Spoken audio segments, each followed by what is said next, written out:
Season 2.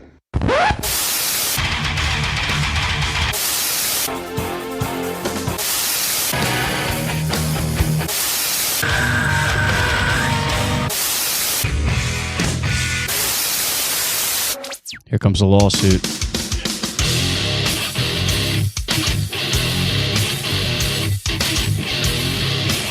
It's just the perfect intro. Welcome to Rage Against the Mainstream, your full spectrum source for all things music, insight, and opinion. Today is March 2nd, 2020. My name is Bill, and I'm joined here today with Steve. Yo. Only Steve, because Connor's still on his space mission with Space Force. Yeah. Yeah, I think they're bringing him back with all the coronavirus issues. They're starting to pull money out of the NASA funds for those up in Mars trying to fight the good fight. And we've heard that he didn't even get to drop the flag. No, not yet. No. Yeah. So, I mean, besides that, did you hear anything new or interesting this week? Or see anything new or interesting? Yeah, specify on the C. It was interesting because my friend recommended the show Narcos many a times. It's an original series on Netflix. Pretty much it's two series, Narcos, Mexico.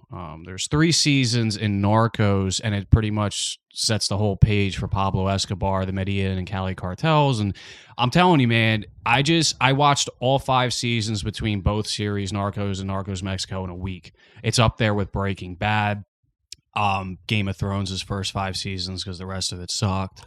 The Wire. I mean, dude, it's just such a good show because it's real. Like, now, this was all happening. Does it go anywhere into Fire Festival or anything? Like the island? Yeah.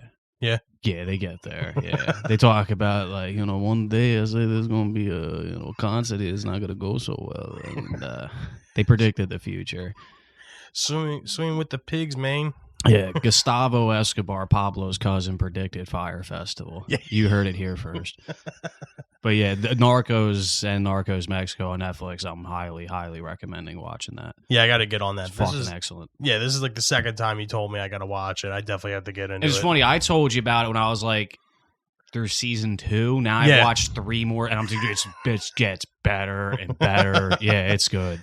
Yeah, I'm going to have to get on that. Yeah. This past week, I was, messing around Spotify, Discover Weekly. I don't know if Apple Music has an equivalent to that. They probably do. Like, suggested for you. Oh, yeah. Yeah. I found this band called The Trews, Trews. They have a song called Hold Me in Your Arms. And, like, it's kind of like if, like, Bad Company came out now with, like, Sammy Hagar singing. Yeah. I could agree with that. I think it's cool sounding. It's different. I think I was listening to the instrumental. I think it's a little more heavier and I guess you could say technical than Bad Company, but it's the same kind of like rock and roll. Yeah, it's like a feel. Yeah, and the vocalist immediately reminded me of Sammy Hagar. It's just it's a more tolerable version to me of Sammy Hagar. I guess I'll say that. Like that, it's just different. Like, you know, in a world full of Breaking Benjamins and 3 Days Graces and Nickelbacks, like this is like, it's a nice like refresher. You know what I mean? Yeah. Like, it's refreshing to hear a band that's like this. Yeah. I mean, that was like how Greta Van Fleet was for a period of time until they just got like super redundant. Yeah. Yeah. Or like Lumineers when they first came out before they started getting really. Yeah, exactly. Yeah. Well, that's what I think. I mean, like when these bands come out and shit, I just feel like they like beat them into the ground. Yep. And you hear them in commercials and movie trailers, and then they keep releasing like this. Like I remember when Lumineers released that song Ophelia. Yeah. And like I liked their first album, and then that song. Oh, I just kept hearing it on the fucking radio, and I'm like, oh my god. And now, like Greta Van Fleet's, what is it, a highway tune or whatever? It's on the FanDuel Sports thing. Horrible. Like when it was leading up to the Super Bowl, you heard that song at least 40 times a commercial. Yeah, dude. Oh, so bad, so annoying. On this day in music history. And on this day in music history, we are March 2nd, 2020, 1974. Olivia Newton-John wins the Grammy for Best Female Vocal Country Performance for the song Let Me Be There. Country veterans are miffed but reached full outrage when she takes the CMA award for Female Vocalist of the Year. I'd be mad. Yeah, because it's not traditional to the sense of being Exactly. Yeah, for CMAs. Like, I'm not a huge country fan, but that's like That'd be like the equivalent of like Drake. yeah, Nah, Olivia it Newton-John would be probably the isn't like equivalent Drake. of like Kesha winning a CMA. yeah, of like with People a would be country pissed. twang to their Yeah. song. Yeah, Yeah, people will be mad. yeah, Or no, Lil Nas X rolling up and winning a fucking CMA for Old Town Road. perfect. That's exactly That what would it be the like. equivalency of today. I could understand why people would be mad. Yeah, and that's a genre where people that are really into it are They're really like they're diehards. not your typical like what was that concert XTU or Yeah, they're not XTU. like your generic like real country fans, Yeah. dude. I mean, it was like what when Jethro Tull beat out Metallica. I mean, it's in the kind of same realm, but it's Yeah, like for it's- hard rock song. It's rock and roll. Yeah, it's like, but even that caused a little bit of Oh you fuck know, yeah.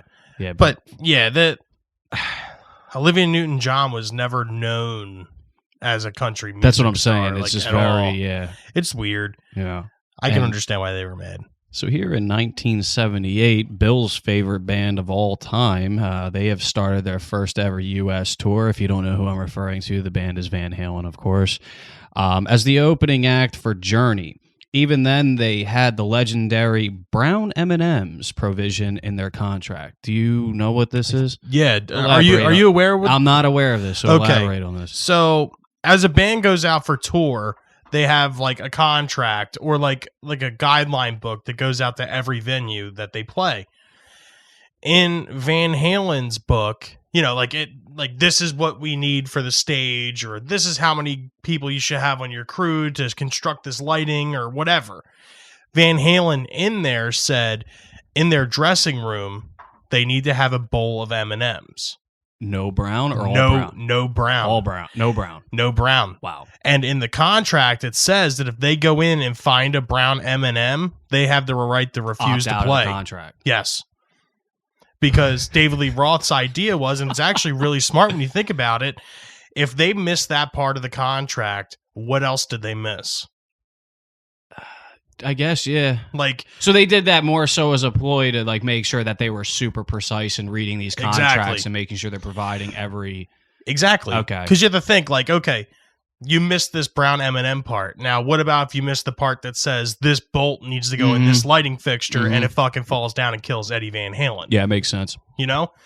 I thought it was because they were just super pompous and like really hated brown M&Ms. Well, I mean, I guess to a point, David Lee Roth was probably super pompous, Yeah. as he still is now. Yeah. But I mean, I like to think of it in a real world aspect. It definitely makes sense because it's like, okay, if you miss this small little thing that's easily done, you could have missed anything else that very could be true. more catastrophic. Yeah, when you actually explain it like that, I was expecting it to be a different reasoning, but behind that, that's actually clever. Yeah. Very clever. And I mean, I don't know if there's any reported cases of them backing out of any shows because of it. Yeah, we would have to look in. That'd be interesting to Yeah, know it would be a anybody. cool 'Cause, like, I mean, factoid. they put it at the legendary brown M&M's Yeah. clause, so obviously I wonder if there were any mishaps where they fucked that part up and then. There would have had to have been for it to be like known. Yeah. You know what I mean? legendary. Yeah. But yeah, that's another part of rock folklore. You heard it? No, I don't think you heard it here first, but No, I definitely didn't you got hear the it here first. explanation if you never Well, heard it. you 'Cause I heard it never here heard first. I did. So I'm one of those. 1983, the first CD players are released in America, along with 16 albums on CD. You know what's really interesting about this? See, we are in a world where it's like people had 160 gig iPods, and we're like, it's like not enough. I can hold 30,000 songs on here. I need more. You know what I Yeah, mean? Nobody really exactly. understands. But it's interesting because I mentioned the show Narcos. They actually have that show happening during the time of when this occurred. Oh, okay. So there's actually a scene specifically where they're like all coked up and these two guys are drunk and they're jumping up and down and like, it doesn't skip. It doesn't skip. And they're like blown away. So they start throwing their vinyls and just trashing them, like and just That's breaking crazy. them. Because it's like, now that I have a record player, it's interesting. It's on top of my my dresser. So there are times where I'm listening to an album and like I'll shut my dresser drawer and boom. Like even Yeah, a little bit, skip. skips a little bit. And like, granted, like I like the aesthetic. I like the, the sound quality. But back then it's like, that's when I hear stories like, man, I wish I'd have kept my vinyls. But at the time, people were like, this shit's dead. Yeah. Like, this shit is dead. CDs are like the absolute future. And it's just, you never really think about that. Like, people are stoked that they could jump up and down and not have their music skip. It's like I said before, like, you know, like who would have thought in 1969 when the Camaro came out, it would be a car that's a 6-figure or 7-figure car at the point in time. Like, you know what I mean? Oh, yeah. Like, who would have thought in 1983 that when the CDs came out, eventually we'd work our way back To vinyl. Yeah. Well, that's also, too, like, some people still, like, carry, like, cassette players around, and then that's, like, there's the whole hipster, I think that's what Connor brought up to Mars. I'm pretty sure he did. He definitely brought an REM tape, though. Yeah, I'm pretty sure he brought Dead Letter Office. Dead Letter Office. He's definitely listened to the song Crazy, I'm sure. And Leafy Incline by Leafy Tad. Incline by Ted. Definitely. All right, 1984. This is Spinal Tap is released in theaters, chronicling the hapless heavy metal band with exploding drummers and an amp that goes to 11. It leaves some in laughter and some in tears. This one goes to 11. Yeah. I mean, we've already pretty much really covered the shit out of this It's a good movie. If you haven't seen it, you need to see it, bottom line. 1988, probably arguably the greatest band of all time, U2, win their first Grammy Awards, taking Album of the Year and Best Performance by Rock Duo or Group with Vocal for The Joshua Tree. I mean, listen, we don't like U2, but we can't discredit what kind of album The Joshua Tree was. Well, this is the thing. Like, U2, I won't put in the same category as bands like Imagine Dragons, Nickelback, the whole generic sense of just bands that are like overplayed and just lack quality. Yeah. U2, I can give some credit to, but I think it's just the flamboyance of Bono and their, like, you know, the pedestal they get put on. And that like makes it worse. in-your-faceness of them. Yeah, but the Joshua Tree, yeah, absolutely. I'll give credit to that. Yeah. And if it comes on, even certain songs, even the title, like I don't mind it. Yeah. But I'm never going to actively, like, you know, Go I'm out really and feeling listen. U2 right now. Exactly. Put on a U2 album. Like, I mean, you have to think about where they were at that point in their career. And the Joshua Tree, I believe the Joshua Tree was produced by Jimmy Iovine, too. And, like, that was, like, their first, like, big thing. Yeah. I mean, you know, it was a good album. Can't take it from them. Yeah, I'll give them that. 1989. The song Like a Prayer becomes the first hit song to debut in a commercial when it is used in a 2-minute Pepsi ad starring Madonna. Now, what is this? Like 3 years after the Michael Jackson incident? What, for that commercial? For the Michael Jackson Pepsi commercial? I think so. Yeah. Yeah. Pretty sure. There was no fireworks this time. No fireworks. 2008, Nine Inch Nails released their 6th album, almost entirely instrumental. Ghost IIV. Well, it's 1 through 4, I guess it's considered. Yeah, it's all Roman numerals.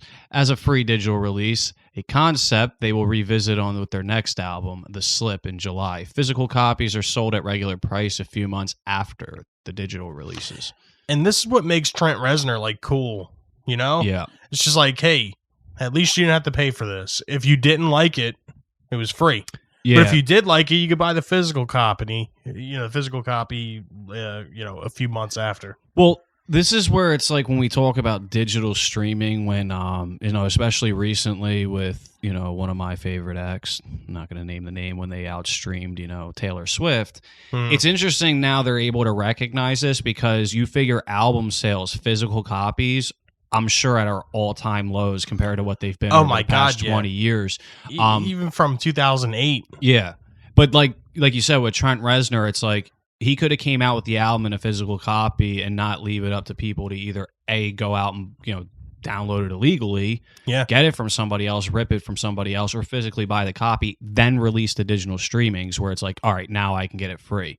But yeah, I think that's good because me as an artist, fan, and like actually liking bands, if I like an album, like all the vinyls that I've recently bought, I fucking have on Apple Music. Yeah, but I really enjoy them. Yeah, dude. Like I really like to actually own it. It's almost like Trent Reznor is like I don't want to say before his time, but he's definitely ahead of the curve on a lot of things. Yeah, he sets a standard to a certain realm. I don't think, he's not so innovative to the point where it's so unique, but he definitely has tendencies where he like kind of like sets a bar for people. Exactly. I I definitely mean, can say that. it's kind of cool. Like, hey, you could just stream it now. Well, this is before streaming was even a Exactly. thing. Like, stream it. Yeah. He Like, probably came up with the fucking term. Let's be real.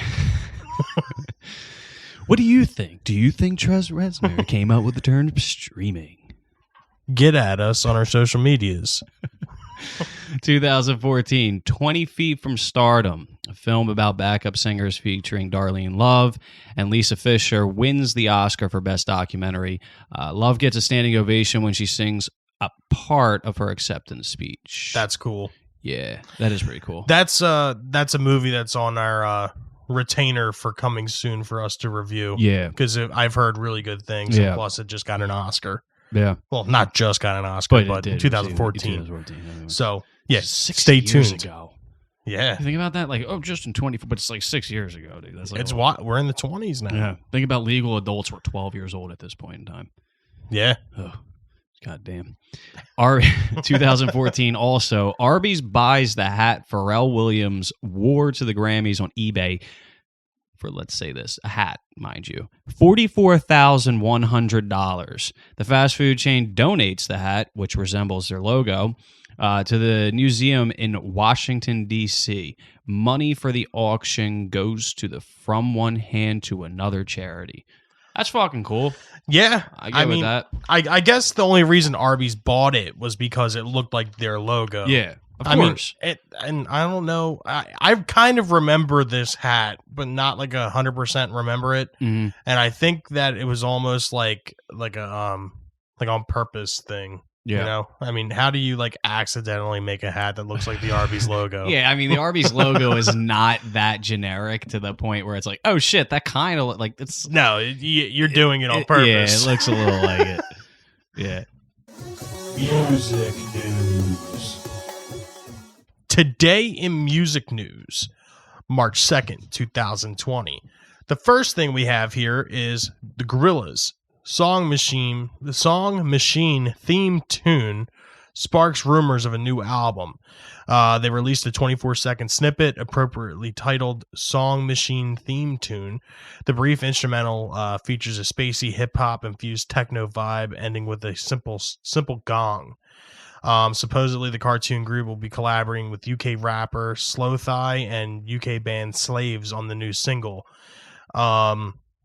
The single may possibly be played on radio's One Future Sounds with the Annie Mac show during her Annie Mac's Hottest Record of the Week on Radio 1 on Thursday, according to a tweet from the version, which has since been deleted and yet to be confirmed by BBC One Radio. With all this going on, the Gorillaz have yet to confirm anything. Yeah, so I guess check it out. Are you a fan of the Gorillaz? Yeah, I am. Yeah, I always thought they were pretty cool. I mean, I've always liked Clint Eastwood. Yeah, I was Like, going to that say song's cool their as shit. first album, because I think I was a huge Blur fan, and I didn't realize obviously the singer from Blur, Yeah. the singer for Gorillaz. But yeah, see the thing about Gorillaz is I have a friend who's younger, but he's like your stereotypical deadhead. Yeah. All about DMT, mushrooms, acid. And I remember this one time he was like telling me to download a Gorillaz album. It was like their most recent. And like the only thing I was really familiar was obviously like Clint Eastwood, their first album. What the fuck is it? Something Inc.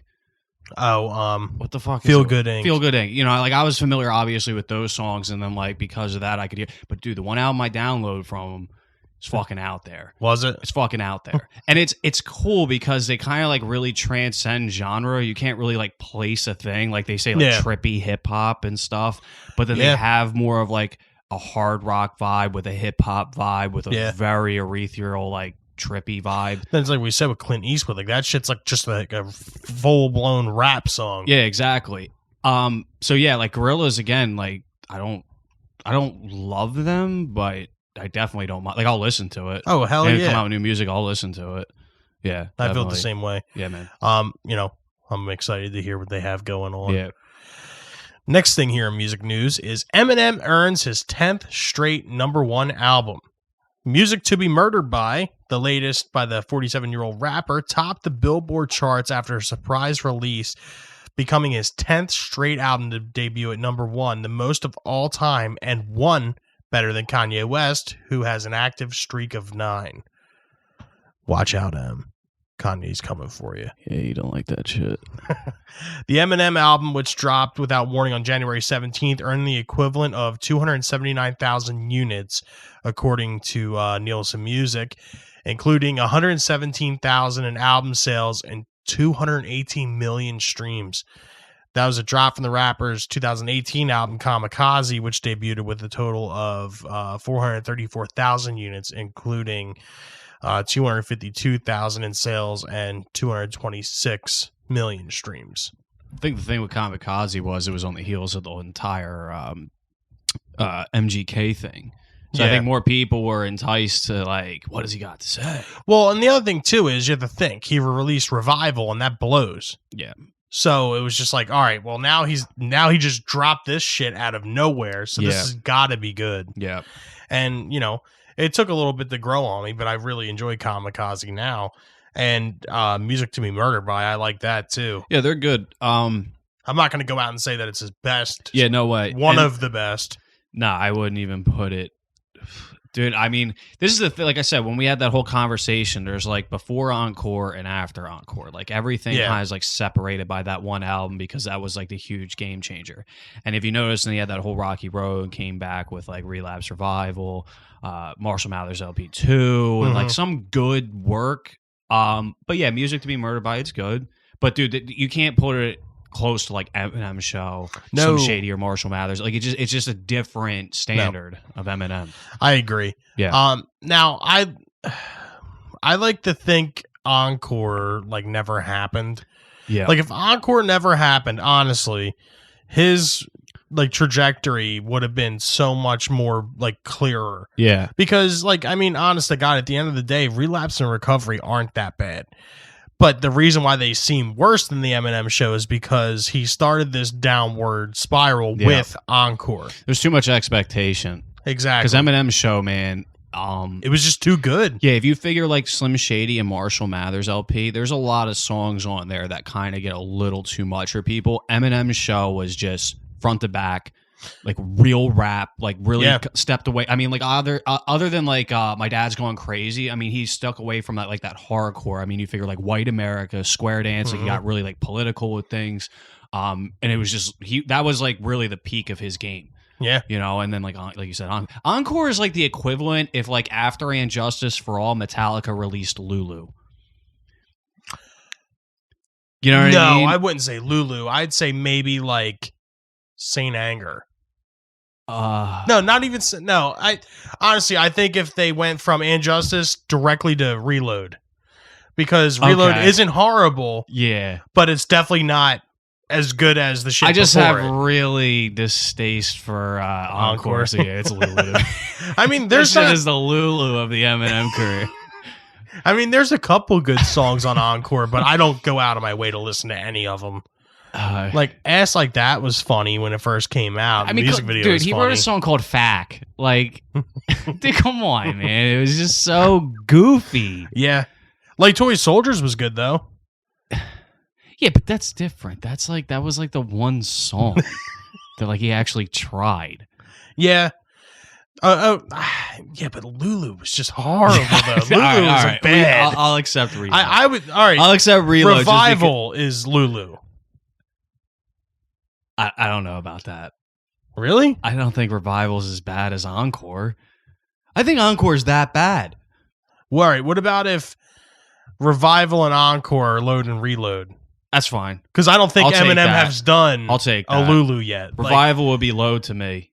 Okay. Yeah. Because, dude, Lulu is like a whole nother level. Well, you said act like it didn't happen. Like I'm talking about, like, you would go to Garage Days Inc. Part 2 before you would mention, like, a Lulu, you know what I mean? Like, that's, like, not even in the discography. You actually have to go on Wikipedia and, like, click on total discography. It's not even on there. You got to click, like, the secret page. Like, you have to actually click on Lou Reed's name for collaboration, go through his discography. He's dead now. We can put this on here. Yeah. This is part of his work. Metallica's like, we don't want that on our page right now. Lars is like, listen, I'm making a business decision, guys. Yeah. We don't want this part of our discography. But yeah, last thing here in music news is Motley Crue and Def Leppard Trek has already sold 1 million tickets. Could this be the summer's big tour? So far, the tour has grossed $130 million and another $5 million worth of VIP seats. managers and agents have said. The tour is set to start June 18th in Jacksonville, Florida. So, from being somebody that has seen both of these bands live, they were both extremely good when I saw them. Yeah. But from the recent shit that we have heard from Vince Neil, I wouldn't pay the money to see them. Well, I think this is a good story to kind of tie into the topic. So, like, main topic we want to like kind of like focus on. You have a band. Let's just use an example of Motley Crue. Yes. They've created a legacy. Yep. Right? Now, granted, this is a different tone where it's like they're going on tour. But then you have bands similar to this that consistently, and like we'll bring up Ozzy Osbourne as well, who just released his new album a few weeks ago. Ordinary Man. Yeah. And it's like, when at some point do you say, like, just because it's Ozzy, just because it's Motley Crue, just because it's Def Leppard, just because it's Stone Temple Pilots as a name, like, when do you sit there and say, like, all right, this stuff's just not good. It's not worth the money. It's just not quality. And, like, you got to stop paying for the name. Stop paying for the legacy. I mean, I've said it for a while, like, after... like Ozzy's Black Rain. Yeah. I said that, like, after that it should have been. It was even like, finished. 13 by Black Sabbath? Yeah. I mean, like, that album's, it's just so average. And this is where it's but that was set to be, like, the last one. Yeah. Like, they flat out said, like, this is it. Yeah. And, like, it's just interesting, like, when we talk about this Motley Crue show, honestly, and I'm not even a huge Def Leppard fan. That's probably the one band I'd be excited to see out of those two. But the amount of money that they're getting in sales, the amount that they fucking charge for tickets, it's like... It's stupid. Bro, like, how much do you really like Motley Crue that you're willing to, like, budget to go see them for an hour and a half, to watch Vince Neil up there blow his trachea out? Like, Jesus Christ, dude. It's... Like I said, dude, when I saw them at Crue Fest... Then I saw them when they played with... Who else did they play with? Poison. Yeah. And, like, Poison was actually incredible. Poison fucking blew them out of the water, dude. It was ridiculous, like, how good they were. Yeah. But, yeah, I mean, like, it wasn't bad, but I definitely wouldn't go out of my way to spend that kind of money to see Motley Crue. Well, it's even like... Because this is kind of where my idea started. So, like, I'll talk about Sepultura, right? So Sepultura with like Max Cavalera, like in the early days with like Morbid Visions, Beneath the Remains, Schizophrenia, Arise. Arise is just one of those thrash 80s, early 90s records that's just a staple. Like if you're listening to thrash, that's going to get recommended at some point. And then I heard a new song that released on a few weeks ago now, and I said something about it. I was like, man, this is just such a shame. Like, you're really just using this band name, producing music, and like just this is a whole new fan base now. Mm-hmm. And like somebody like this is like this back and forth bullshit on social media where it's like, you need to get over it. Those days are over. But I'm like, I get that. That's fine. Yeah. But like you're taking the name Sepultura, and then it's like this creates this fan base where it's like, I want to go see Sepultura. You know what I mean? I want to go see Arise era music. I like they've been around since the 80s. But now they're releasing new music, and it's like people are like, "Oh, it's great. This is awesome." But it's like, if this was a different band, totally different band name, who the fuck's this band? This is trash. Yeah, exactly. This sucks. Isn't Max Cavalera not in Sepultura anymore? Yeah. He did Cavalera Conspiracy. And Soulfly. So this is literally an entirely different band. Pretty much. So both brothers aren't even in the band anymore, and they're doing Soulfly. Yeah. And it's just one of those things, like, just give it up. Yeah, and this is where it's like... Like, it isn't the same band anymore. Yeah. And this is where I really respected, like, if you're not familiar, like the band Joy Division. Yeah. After Ian Curtis died, as a band, they didn't feel comfortable continuing releasing new music, even though they very easily could have found a new singer like some bands do. Yeah, exactly. And carry the name and like use it as the product. But then they went out and made New Order. They released new music, and they have just as much respect in that scene as Joy Division. But it's a cool fact. These are all the guys from Joy Division. Yeah. Listen to New Order. It's if you went out, because Sepultura only remains of 2 remaining members, and 2 of those members, I guarantee you, unless they were named Cavalera, you don't know their fucking names. Exactly. And they're releasing music, and it's the same thing with Stone Temple Pilots. Even Guns N' Roses doing their whole reunion tours. Like, you're selling a product at this point, but what are you getting in return?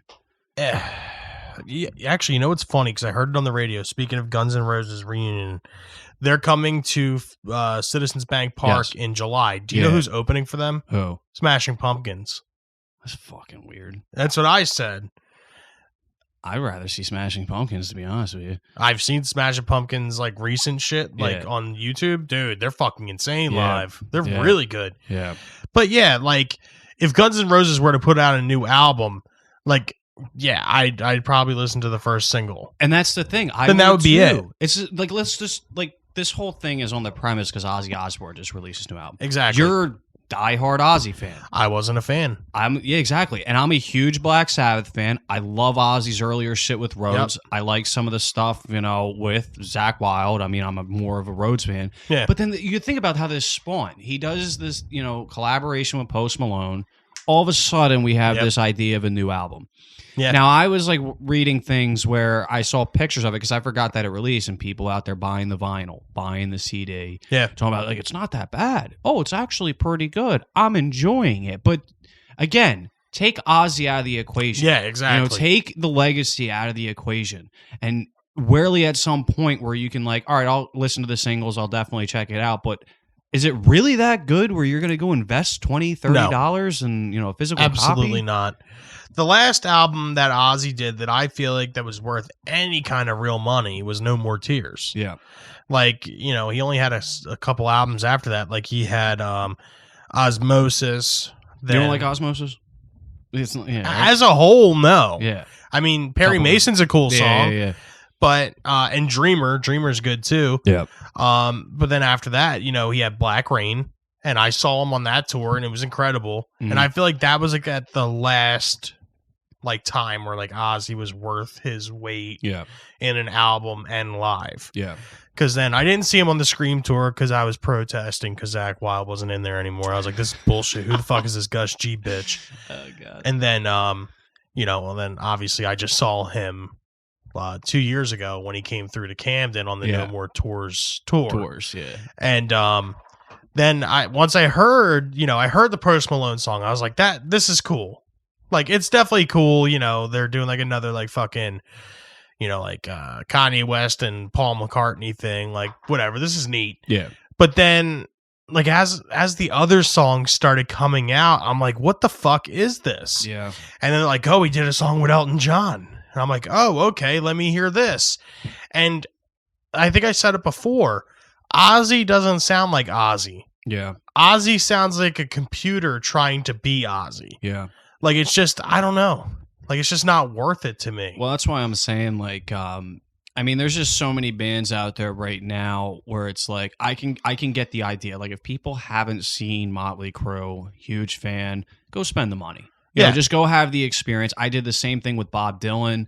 We're planning on going to see Megadeth soon. Like, I've never seen them, so I would like to see them. Even if the quality, I have seen them; they were amazing. And they were excellent. And I think that's the genre of music and like the style. Like, a lot of these bands establish themselves as being these really like flamboyant, just out there, like a real like entertaining show. And like as you get older, you can't do that. So when you go see a band like Megadeth, like if these guys are still playing their instruments, well, like that's what you're expecting to see. And plus, they're not really like a huge like running around energetic. That's what I'm saying. Band. Yeah, like, you're just stand there and get their shit done. And that's how they develop to the idea like you're listening to the music and you're in the pits and it's just that's what you want. That's what you're paying for.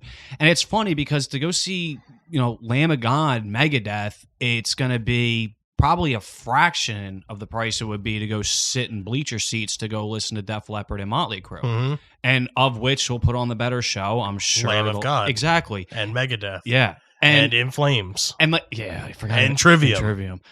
That's going to be a dude, that's a stack show right there. It's going to be insane. It is. And here's another thing. Like, even In Flames is another one of those bands. Mm-hmm. After their early years in like the late 80s and the 90s with the Gothenburg scene, now they release this really corey, goofy-ish sound music. And it's like, I don't listen to it. You know what I mean? I still like In Flames. But they play all the old shit like off Colony and stuff. Or like Jester Race, Lunar Strain. I'm cool with that. But again, I'll still go see them, and that's why I can agree. But there are probably people that are going to see Motley Crue for like their 20th time.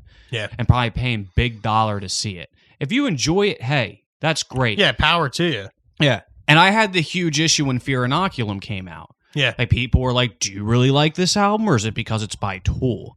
And for a long time, I had to fucking sit on that and be like, yeah, it is good. Yeah. But it's not like how people may have seen best Tool album of all time. Like, no, stop. I wouldn't Just say fucking that at all. stop. I mean, like, I like it. Don't get me Yeah. wrong. But, like, I wouldn't put it on over Enema Yeah, no, hell no. or even Lateralis? 10,000 Days. Yeah, Lateralis, Undertow, fuck out of here. No. But it's like that's the difference with like a band like that. They have such a small discography. But if Yeah. you think of Turns of Ozzy Osbourne, you're gonna tell me right now you're gonna put on Ordinary Man before Diary of a Madman? like I mean, it's just the way Well, I people mean, talk. even if you go into the perspective of how many albums he's had, like from Black Sabbath until now, it's Yeah. probably well over 25 Fuck albums. yeah. I mean, how many albums does Black Sabbath have? Like 9 Yeah. or 13? Well, I mean, if This you're is 13. yeah, if you're including though with the With Roddy James Dio era. Oh, okay. I mean, well, you they got only Mob had Rules, you got Heaven and Heaven Hell, and and you Hell. got what the fuck is it called? Who was the other guy that sung for him too? another guy. Yeah, don't you remember after Roddy James Dio on Born Again? Really? Ian Gillan. oh, Gillan. oh, yeah, but he was so short-lived. He was the though. one album though. He's on Born Again. Yeah. And then Roddy James Dio comes back in '92 for Dehumanizer. That's Mhm. the last Sabbath album until Ozzy comes back and does 13 in 2013. Yeah. But it's just again. See, this is the. I'll totally agree. Like, if you want to go listen to the album because of who it is, Exactly. you're gonna do it. And It has a completely get that. legacy behind it. Yes, but at what point you can't sit there and like Eminem releasing his new album. This is his top albums of all time. Like, get the No. fuck like be realistic. Exactly. Because it's new, it's fresh. You haven't heard anything from him in a long time. You have a lot of respect for the artist, but at some point, it's like even talking about movies, like that movie The Irishman that was on Netflix. yeah. If that movie was done without Martin Scorsese and without Joe Pesci and Robert De Niro Nobody would and give Al a shit Pacino, about nobody it. would give a fuck. That movie was so generic, so dry, So long. so long.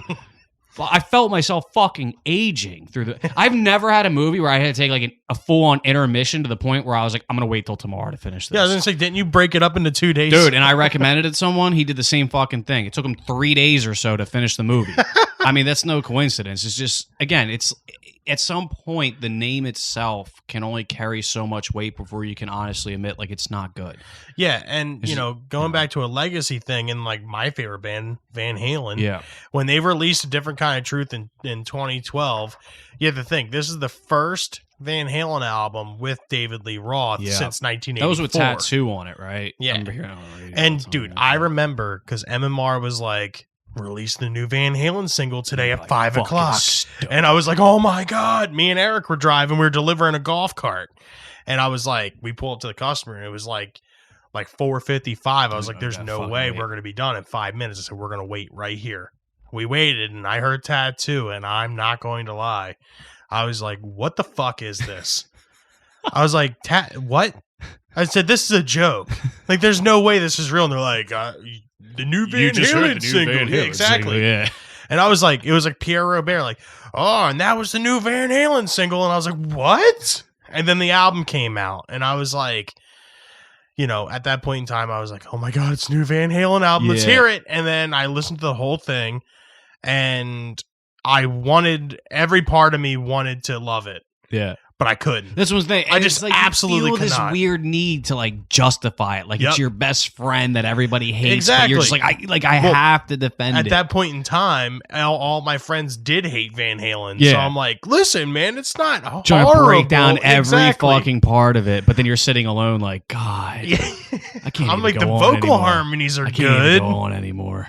But like I said, on that album, there was that one song, Blood and Fire, Blood Yeah. and Water, Blood and Fire, that was actually good, but it wound up being an outtake from 1984. So it was like, no shit, it was good. Yeah. But yeah, I mean, that just goes into it. Like, honestly, like you with Tool and me with Van Halen, it's like Yeah. the exact same thing, except Tool's album is actually good. Yeah. And it's another thing too, because I had never seen Tool. When I paid the money, like I got my money's worth, right? Yeah. And you can physically, and this is where I think streaming itself has become really excellent, because you figure a lot of these bands we're talking about were in their prime between anywhere of like late 60s, early 80s, early 90s. Yep. So nowadays, if you think back then, you had to buy the CD. There was no fucking internet, no computers. Yeah. So then you like if you think about then, those were releasing new albums in their prime, and it was exciting. And I think the same thing comes from the younger fans of older bands, where it's like, luckily now, it's cool. If you want to stream Ordinary Man, you're getting it for free or for whatever monthly payments you're paying to Spotify, Apple. You have that luxury. Who knows? It might get you into older Ozzy. Exactly. And that's fucking cool. But this is the thing with the Motley Crue show. You figure now you can YouTube Motley Crue of recent era, and if you're willing to spend more than $100 for that shit, that's $100. Like, that's what I'm saying. Like, what the? That's fuck? Gonna get you lawn. Yeah. And honestly, like, to me, Motley Crue is one of those like MMRBQ bands where you get your 4-pack of lawn seats for $50. Yes. That's what I'd be fine. what Motley Crue is. And I'd be me. okay with that. Yeah, because you're going to get a show. Yeah. And chances are, if Motley Crue's headlining, you're going to at least get 1 or 2 openers that are pretty decent. Yeah. And yeah, I mean, I think also too with those types of bands, it's like the more you drink, the more enjoyable it'll become. Yeah. I guarantee you, if every single person you heard that Motley Crue show was so awesome, probably had a blood alcohol content of like 0.2 or higher. You know what I mean? Because I'm telling you right now, like, if you can watch those videos stone faced sober and said, I'm willing to pay $100 for that, like, get the fuck out of here. Like, you're paying for a name. Well, that's even like with the whole like the David Lee Roth going out and doing that solo shit. I've sent you the videos. You've seen them. Like, dude, he's opening for Kiss on this new tour, and he's also playing fucking Firefly. Yeah. And I had Connor over here the other day, and me and him were watching the videos that I sent you, and he's like, no. Yeah. He's like, is this a sound check? I said, no. Yeah, dude, said, this is it. This is what people are paying it's for. bad. And he's like, oh shit, I didn't even realize it was this bad. Yeah. He said, I'm sorry for trying to get you to go to Firefly. Especially if you're not like front row and like you can't really physically see the band members, and you're just listening. And like, you like if you haven't seen the band live, but you've seen videos or heard the studio, you have like an idea of how the song's going to go in your head. And you're excited. Yeah, exactly. Like I was watching like videos of like Guns N' Roses recently and listening to Axl, just like that's a voice you just can't keep up for a very long time, sir. Hell no. Like, sorry, those that larynx ain't keeping up with you, my friend. Well, that's the thing. Like, you see people like, like Robert Plant and shit. Yeah. Like, he's got another one of those type of voices. Yeah. But he took care of it. But also, you don't see fucking Led Zeppelin out there. Now, granted, there's a lot of disputes and shit. Yeah. But you don't see, like, they could very easily just call Reunion with Jason Bonham. Mm-hmm. And people are paying a lot of money to fucking see that. Oh, fuck yeah. But it's just like, they don't. And I think as an artist, it's like, what kind of quality are you going to provide for your fan base? Well, it's funny you say that because I heard, what was it? Jason Bonham was on the Howard Stern show, and then that video directed me to another video that was Robert Plant doing an interview, which directed me to another Jason Bonham video where they said that after John Bonham died, there was a rumor about doing a reunion tour, and Robert Plant and the members of Led Zeppelin were like, absolutely not. Yeah. We will never tour well, with they him. fucking hate each other now. They have like a huge like inner feud between them. But like, again, it's like Guns N' Roses right now. I mean, even the Misfits, when they reunited for the first time with that original lineup, aside from their drummer for 33 years, it's just, again, it's like, what quality are you getting? And it's the amount of money you're willing to spend just for a first time watch to understand. Like, I paid $40 to go see Bob Dylan at Monmouth University. I was in the same room with Bob Dylan. Would I ever do it again? Fuck no. The music was horrible. Yeah. But I was there. I saw Bob Dylan live. I can just say it. And when people ask me, like, oh, that's cool. How was it? I'll be honest. Shit sucked. Yeah, it sucked. It's fucking bad. But again, it's like, as good as you think it would be. Yes. And I think nowadays with the scorching prices of, tickets, it's like at some point you have to rationalize that you're feeding into these artists to allow them to charge that price because you're going to fucking buy it. It's like when a new iPhone comes out every year. You got the 11. Oh, shit, the 12's coming out. Yep. My phone could last for another 30 years if I take care of it, but I need this new one.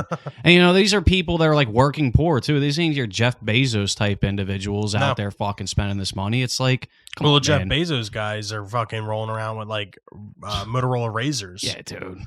Yeah, wearing like Skechers slip-ons and shit, not Did you buying see the $200 picture of pair fucking Jordans. Bill Gates like at the hamburger Yeah, dude, stand? it's the same thing with Warren Buffett. They look like they shopped at the thrift store in the 1990s, dude. Yeah. Yeah. Just like normal ass people. Yeah, and this is the thing, man. It's just, I think with artists, you really got to get to a point like Stone Temple Pilots, I mentioned them. Alice in Chains is a one that I can kind of be okay with because they're like doing justice. And Yes. Jerry Cantrell still being there as a predominant writer for the music, I give a lot of credit because, again, that band wasn't Lane Staley, No.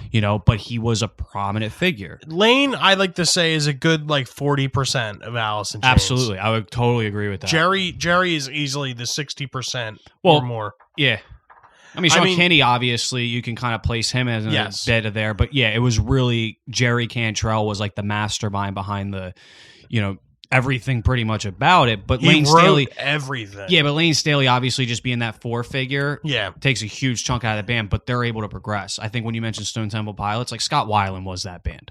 Let's be familiar. He was. Like the instrumentals are great, the musicians are good, but Dean DeLeo's a good guitar player. There's no question about it. Absolutely. But it's nothing that was like super groundbreaking. Yeah. And even when they reunited with Scott, dude, and I saw him on that tour, it wasn't good. Yeah. Like he was all strung the fuck out and shit, reading Alice in Wonderland on stage. Like, dude, it was nothing insane. But I think also, too, like when we talk about those bands like not being groundbreaking, like as Stone Temple Pilots was kind of part of that scene, but they weren't your Alice in Chains. They weren't your Nirvana. And think about, like, put it in this perspective. Pearl Jam. Now, Pearl Jam formed because, when Andrew Wood died and Mother Love Bone dissolved, Mother Love Bone never made enough, of a ruckus in that scene to be like, okay, like this band will be nothing now.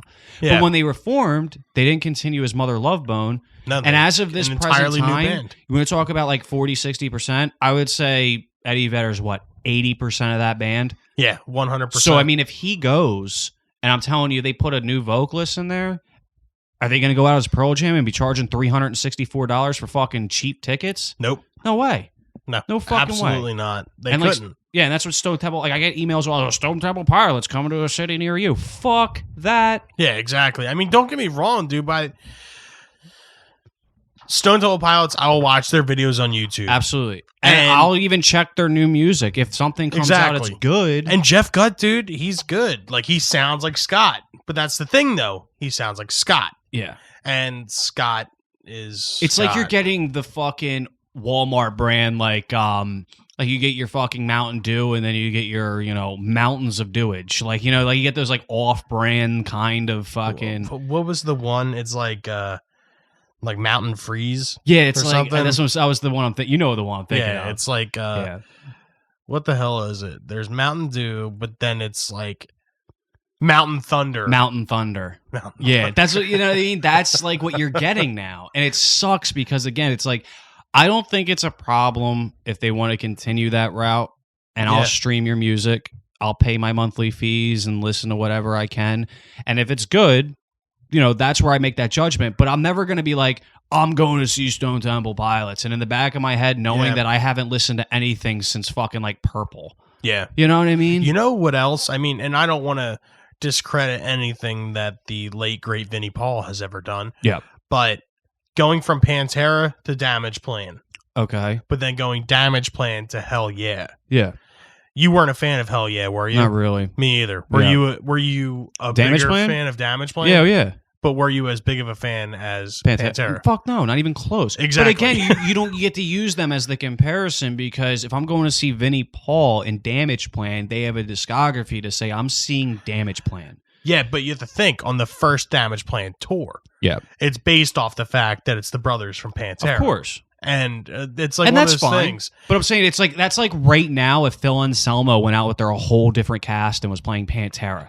Well, apparently, hold on. I read that Rita Haney has given her stamp of approval because I don't know what her stamp of approval actually means in the Pantera camp, but that she gave the stamp of approval to Phil Anselmo to tour as Pantera with Rex Brown, Zakk Wylde on guitar, and another drummer. See, like that's where I get really upset because it would be as a tribute. If you establish as a tribute act, that's cool. That would be fine. cool. But if you go out there as Pantera and imagine if these guys released a new Pantera album, and when you look up Pantera discography, Zakk Wylde, and after reinventing the Steel, there's another album and no Dime, no Vinny. Yeah. That's where I kind of get like, that's cool. Go out there as a tribute act, allow people to hear the same songs live, at least see one of the prominent figures. Because Pantera is a band where it's like, I would say they're almost all 33%. Yeah. I mean, every single You one of them. couldn't have that band without either the one of members. yeah, but well, I mean, obviously the prominent three, I would say. I mean, Rex Brown is kind of. I mean, he's Yeah, I guess. yeah, but like you take Dime out of the mix, you can't do Done. it. You take just Vinny out of the mix, you can't do it. No. And Phil, you He- can't do it. Yeah. Well, we've seen what Pantera was without him. Yeah. How was it? I mean, come on. I'd rather just watch instrumentals at that point. Yeah, and then we've also seen what Pantera would be without Dime and Vinny. Exactly. Down. Yes. Or Super Joint Ritual. Yeah. Rex Brown was in that. But again, right? it's like if I'm gonna go up there and I'm gonna hear like Mouth for War, Mhm. and fucking, Shredded. Yeah. And like 5 Minutes Alone. Great song, by the way. 5 Minutes Alone. Yeah, I know. Sorry about that, everybody. Thank you, Warner Brothers Records. Yeah. Don't worry, we got you. Anyway, but yeah, if I was hearing all that shit and it was like Zakk Wylde up there, Yeah. because Zakk Wylde, it's easier to sell on the point because he has a fan base. Yeah. But again, if Well, it's and it's been known that him and Dimebag were best friends. exactly. Like, But that's the imagine if they became a band, named themselves Pantera because they got the stamp of approval, and then you go and see a live set. 12 songs are all your classic Pantera songs, and then there's 4 songs off their new Pantera album. Yeah. That would be fucking weird. It would be It weird. doesn't work. Yeah, it would be weird. That's like if fucking Chris and Dave got together and released a new Nirvana album. Are you fucking kidding me? Well, I mean, they kind of did that with Paul McCartney, remember? They wrote a new song. Yeah, but I mean, they're not going out there touring as Yeah, Nirvana exactly. with you know what I mean? Like, I mean, that's where it's like with Motley Crue, for instance. If the Guns N' Roses and stuff, it really comes down. Like I said, it's just really frustrating with the amount of money they can charge, and that's really due in part of who they are. Yep. Not what they're doing today, not the quality of music they're putting out. And I get they've done a lot in their fucking careers. They established themselves. Yeah. But you created a fan base and established a legacy. Like now would be the time for like your average guy. Like here's $20 tickets. Here's Yeah. $50 tickets even. And you're still going to make your money off merch. Yep. You know how many people are going to... I buy a shirt at Oh my every God, fucking yeah. show. I spend at least $200 on merchandise at every fucking Yep. show. I prepare for that. So my ticket price includes the extra $200 I'm spending in merch. Yep. So to go sit on the fucking lawn to listen to Vince Neil pretty much vomit on the stage for $150 a piece? Come on, man. Like, come on. Shout the devil. Yeah, like, dude. 40. Jesus Christ. So I guess to wrap this up, like what do we feel like? I would say just to say, establish one band that you think should just cut it the fuck out, and one band you give a stamp of approval up to continue. what they're Now doing. with like cutting out, you mean like cutting out albums or cutting out? no, just everything? just stop. Stop. Stop everything. releasing new music and stop using your namesake as a reason to sell. Ozzy. Stop Yeah. everything. I think, yeah. I mean, like I hate to say it because I feel like our time with the Prince of Darkness is coming to an end. Yeah. But yeah, I think Like, it's enjoy time. your for- golden years, man. Exactly. Just Like walk go into the out dust. and play a Like, you show. don't- yeah, exactly. Or You don't something. need to stay relevant with the young crowd. If they don't go Exactly. fucking Paranoid, if they don't know Diary of a Madman, Yeah, if they don't know Blizzard of Oz, fuck them. Exactly. Fuck them. If they don't understand the amount of work that he has put in over the Yeah. past fucking almost 50 Yeah. years, then Like if it takes Then people fuck to it. say who's this guy on this Post Malone song, then they don't like their judgment sucks. exactly. If you don't know Black Sabbath alone Yep. and Ozzy Osbourne's name, it's just you missed it. Exactly. You grew up in the wrong time, friend. And then probably a band that I feel like can continue. Well, obviously it's Alice in Chains because Yeah. they're continuing to do it. Yeah. But I don't know, man. Maybe Stone Temple Pilots, and the only reasoning is because they're still putting out new music. But if they were to change the name from Stone Temple Pilots to be like, well, I think it is Stone Temple Pilots with Jeff Gutt. It is still to STP, yeah. Yeah, but isn't it Stone Temple Pilots with Jeff No. Gutt? No? No, like when the new album released, it's just Stone STP. Temple Pilots. Fuck. Like it's not like when they had what's his Chester face? Bennington? Yeah, it's not like they didn't say with. Mm. Now he's like a band member. Yeah, I feel like Stone Temple Pilots should fucking cut it out with using their name Yeah, as like, I know, completely- a like do the same. namesake. Like I love like not many people are familiar with Joy Division, but that was a perfect thing. The entire band Yeah. stayed together. They just created a new namesake and released new music because they lost a prominent figure, Yeah. and it was totally fine. New Order's just as popular, like I said in that scene. All right, Doesn't well then hurt fuck him. it. I'm gonna say Alice in Chains because the amount of work that they've been putting out with William Duvall is, it's quality work and it's actually good. And I don't feel like at this point in time they're running off the success of Facelift, Dirt, Jar Flies, and Self-Titled. I feel like they have a whole new discography to work themselves off of. Yeah. So yeah, Ozzy should just stop and cut it down or cut it out. And Alice in Chains can continue. Yeah. I mean, then again, I don't want anyone to think that I fucking am turning a new leaf and I hate Ozzy because that's it's not the even case. Close to the case. Yeah, I think the big thing we need to establish here is like none of these artists that we're mentioning is like a dislike situation. It's just out of the respect for, true fans, older fans, fans of like the real work that they've done, like the constant, like the artistic quality that we're getting today is just not worth the money. And it's kind of putting people in that weird position where they feel almost necessary. Like, I have to buy these tickets. I love this band. Like I said, it's the same thing with product merchandising and these new iPhones coming out. You put people in this, like, you really play on their, lack of control when it comes exactly. Like binge spending on things. It's like, come on, let's be realistic here. Yeah. My two, so I like the Ozzy one with being able to stop. Mine I'm going to settle on Stone Temple Pilots because I'm a huge Scott Weiland fan. I think Stone Temple Pilots needs to stop really making new music. I think if they want to, they should continue, like, even if they add the With, you know what I mean, to their name. But as the name itself and touring under the name itself and charging ticket prices to say we're Stone Temple Pilots, I think that should just kind of like wrap itself up. The one, and we didn't mention this, to continue is Red Hot Chili Peppers. Red Hot Chili Peppers reuniting with John Frusciante. Yeah. I still am at the point where I would pay Red Hot Chili Pepper money to go see Red Hot Chili Peppers. I think they're one of those acts that continue to go out there, continue to entertain, continue to perform. So yeah, like Josh Klinghoffer with being in it for that period of time. They released an album. I think it was 2 albums. Yeah. So this is the thing with them. Again, they're another band that's kind of like over the hump with, obviously like Blood Sugar Sex Magic and Mother's Milk and those times and even Californication. But Red Hot Chili Pepper on a bill, I'm still willing to pay a decent amount of money, especially with the reunition sex, because it's the same thing as Guns N' Roses. Yeah. Like getting Slash back together, getting Duff. It sounds so fucking cool. Like, oh, I'm seeing Guns N' Roses. But the quality they're putting out, it's just tough to keep that fucking up. And Red Hot Chili Peppers, like, I'm at that position when I heard John join the band again. Yeah. I want a new album. Well, dude, honestly, because I mean, let's call it spade to spade. He made the band sound like it did.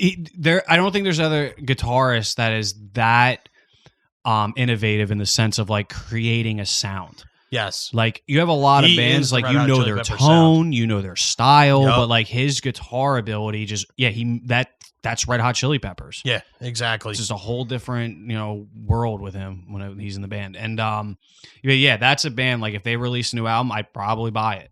Yeah. Depending, obviously, I'd stream it first, but probably buy it. And Have to make sure. Yeah, and if they tour, I'd probably pay $100 for Lawn. Fuck yeah. Just because it's like, that's a band I want to see, and that's a band, like, when I've seen videos, they're still fucking out there. Yep. Like Flea, Chad, Anthony, they're still out there. They still do it, All right, well, that about wraps it up. Yeah. But let's take our review here, because last week we suggested for you guys to check out the movie La Bamba. Yeah. Speaking of, legacy artists and stuff, Richie Valens. Richie Valens. Jesus. I can fucking just draw a blank because on I kept thinking like Richie Kotzen. Yeah, Richie Valens. He unfortunately didn't have enough time.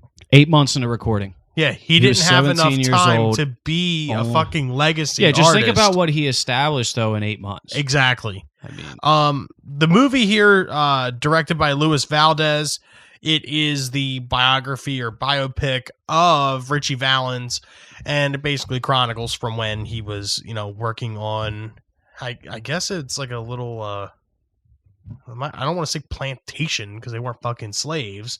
Well, I mean, yeah, they worked on kind of like a fruit farm. I mean, they lived there. Yeah. But anyways, it shows from there. It's like a commune. Yeah. Yeah. From there to, you know, His brother getting out of prison. his brother getting out of prison, Pretty getting much them selling into, weed and getting him a house and Yeah. pretty much raping Richie Valens's, girlfriend. well, he wanted to be girlfriend. Yeah. They never really did anything. Yep. And his brother starts dating her. Kind of gets really fucking. His brother was scumbag, dude. Yeah, his brother's a Huge jerk scumbag. off. Holy fuck. But then it goes into his signing with the record label and obviously his subsequent tour and everything that happens afterwards until his untimely death Yeah, in Big the day the Bopper day the music died. Yeah, if you're not familiar with that story, you probably don't listen to music. I'll be Yeah. honest with you. And it's crazy to think that there's probably a lot. Oh, speaking of which, there was a boxing match that happened a little while ago. Tyson and Fury. Yes. They were singing "Bye Bye Miss American Pie" at shit. the end after the fight, and there were people in the comments like, "That's the gayest song I ever heard. What the fuck is that? What? When did they fucking come up with this song? Who made this up?" Like, and I'm just like, holy fuck! Like, there's literally people out there that just have. It's weird because Yeah. you know what I mean? Like, and it's not even to say that I'm ignorant to the new wave of mumble rap if that's what's cool today, but it's like I'm at least understanding of it to open my horizons to like Exactly. where did this come from? It was just amazing. But the movie itself, Lou Diamond Phillips, man, I mean, because he was just big in the fucking 80s. He was just like one of those actors. But that he was like, always good though. Yeah, I thought it was good. I think for like it was a good 80s movie. Yeah. Especially when he's in school and he meets Donna and stuff. This is just And he good was 80s very movie. convincing as being a guitar player and singer. Yeah. Like it was extremely convincing. However, I think the close-ups on his hands. I was going to say there were some moments a where dude you got from to the see Los him do his Lobos. leads, and it wasn't because I mean it was kind of accurate. The singing you could tell was obviously dubbed because it's a lot of technology back then just wasn't able to make Lou Diamond Phillips sound that good. Yeah, and like you could tell by like the way he was singing. Every time he would sing, his mouth would be like, I know, and it's like not even that serious. yeah, dude. it's like you're not yelling this. But yeah, I thought it was very good. Yeah, I thought the movie was incredible. I always Yeah. thought there was like a weird thing between him and his mom in that movie, Like a flowers in the attic type weird. like a Oedipus complex, like Yeah. fuck my mom type thing. Yeah, or like she wanted to fuck him. Like it was just weird because Yeah. it's like, oh no, my Richie. Well, I mean, I think a lot of it too because you got to see how their brother got super jealous and like understanding like you care so much about him. I wanted to fuck mom. Yeah, But yeah, his brother was such a scumbag. He even said in like one of the scene, like, I pretty much have to like rape her now because she doesn't want to even have sex with me. I'm like, dude, you're crossing a line here. Yeah, he's my on friend. another level. Yeah, dude. A new level. But Rotten Tomatoes here, the audience score, it's weird, 78%, whereas the critic score is 97%. IMDb gave it a 6.9 out of 10. That's strange. Yeah. What would you give it? Honestly, because for its time, I'll give it a lot more credit because, one of the movies we're going to actually This is like recommend the first here. biopic. Yeah, and just because for that sake alone, I'll give it an 8. Yeah. I'll give it an 8 just for the essence, like it's a must watch. Like it's one of those Absolutely, you movies have that if to you're a watch music fan in general, if you like the classics, this is one of those movies where I wish more were made about bands and artists around that time. Exactly. Like was it 1983? Yeah. Yeah, I mean I would definitely recommend it. So I'll give it an 8. Yeah, I'm gonna give it an 8 too. Yeah. I mean, it's good. Like obviously, if it were done now, it'd be a lot That's what I'm saying. different. It's not perfect. But back then, and you have to think, dude, before this, there was nothing to base this off of. Yeah. Like it's not like now where it's like, oh well, just copy the Tupac format off the Notorious, fucking format. Yeah. And let's put these together to make Straight Outta Compton Yeah. or, whatever. Like Yeah. this was it. This was gathered stories and history and understanding. Yeah, there wasn't a lot of information as well surrounding that. I mean, just to even get the story out there about when he flipped the coin, and that really is what put him on the plane. That coin toss. I mean, and it was good. Like I actually when he was the brother heard it on the radio, and then what's her face told Donna, and I mean, it actually felt it. And I think the movie, the way it was done, it was like quick enough where you didn't like lose interest. Like there wasn't a lot of real drawn out moments. I mean, there were a couple scenes, but to really like get you to like appreciate his character and like his family life, but. A lot of movies will have like a lot of drawn out scenes. It's like, come on, dude. I thought it was incredible. Yeah. The reviews here from Variety is La Bamba is engrossing throughout and boasts numerous fine performances. Then Roger Ebert from the Chicago Sun-Times says, this is a sincere, well-acted movie about the short life of a minor rock and roll star, and by the time it's over, we almost have the feeling that Valens would have been surprised not to have died in a crash. What? Valens would have been surprised not to have died in a crash. Oh, I guess because his whole thing with the airplanes. Yeah, just the dreams he constantly had about him dying. And, I read up on that. That was real. Yeah. Like, apparently, like, that shit was, like, 100% fear of real. flying. Yeah. Yeah. Yeah, so we're at a middle ground of 8 there. Yeah. 8 overall here at RATMP. Yeah, I feel like that's I feel like that's fair. Yeah.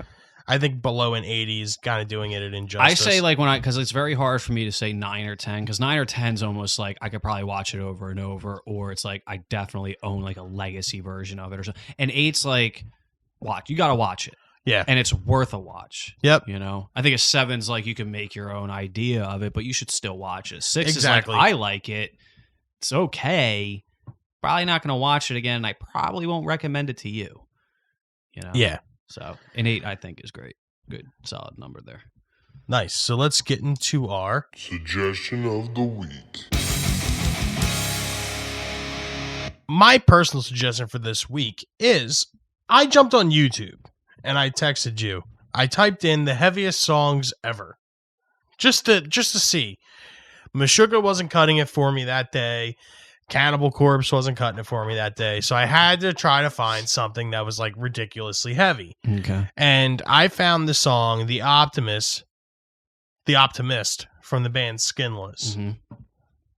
That is my suggestion for this week. Good album too. Trample the Weak, Hurdle the Dead.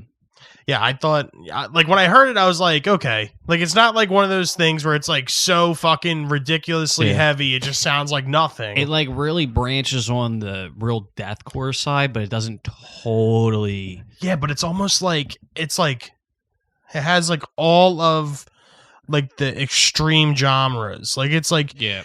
Extreme, then it's grindcore, then it's deathcore, then it's death metal, then it's fucking doom metal. Like it's like it's a very everything. Good album. And yeah, Skinless themselves, their discography is not that solid. I'm not a huge fan because they really started to cross the line like into a genre I'm not too fond of. But that album alone, and that song too, yeah, that's a fucking excellent pick. I'm gonna stay on par to recommend something for those if you're not super familiar with fucking Black Sabbath and Ozzy Osbourne. I'm recommending the 1972 release by Black Sabbath, Volume 4. Nice. The song Snowblind. Yeah, it's pretty much about cocaine. Nice. Our group suggestion for this week, staying in the biopic realm, is to check out the James Mangold classic, Walk the Line. And for those of you that have not seen this phenomenon of a movie at the time that it came out, starring Joaquin Phoenix and Reese Witherspoon, this is the movie that follows the early years in the career of the American music legend Johnny Cash. Yep. Incredible movie. And tune in next week to hear our review of this. Yeah, this is we'll talk about it next week, but this is one of my favorites. Love this There's movie. a couple other ones that are really, really up there, but this one's definitely worth a watch. Perfect. This is another one in the books. Like I say every episode here, you can catch us on our social medias, facebook.com/RATM podcast, Instagram and Twitter @RATM podcast. Or if you have a suggestion, you have a review, you want to review us, you have a band that you want to submit to us, you want us to play your music, or you want an interview, you can get us at ratmpodcast@gmail.com. But until then, this is Rage Against the Mainstream signing off. I'm Bill. I'm Steve. Have a good night, guys. Thanks for listening.